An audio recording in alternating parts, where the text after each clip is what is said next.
તો પંચમહાલના ગોધરાની સરકારી હોસ્પિટલમાં લાઇટ ન હોવાનો મામલો સામે આવ્યો છે। ઝી 24 કલાકના અહેવાલની આ સૌથી મોટી અસર જોવા મળી। આરોગ્ય મંત્રી ઋષિકેશ પટેલે તપાસની ખાતરી આપી છે।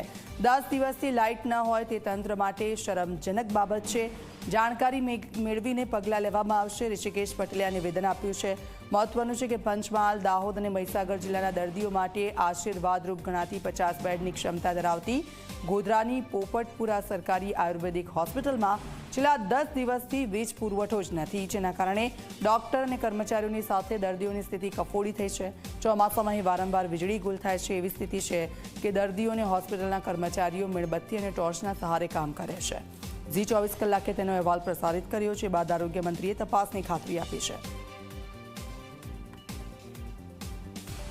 10 દિવસથી લાઇટ નથી એ તમારા દ્વારા જાણવા મળ્યું છે, પરંતુ હું ચોક્કસ એ બાબતમાં તપાસ કરી શું કારણસર ત્યાં લાઇટ નથી, અને લાઇટ ન હોવી એ ત્યાંના વહીવટીતંત્ર માટે પણ શરમજનક કહેવાય। એટલે હું તાત્કાલિક તપાસ કરી અને કેમ લાઇટ નથી એની તપાસ કરાવીને એમાં યોગ્ય પગલાં લઈશ।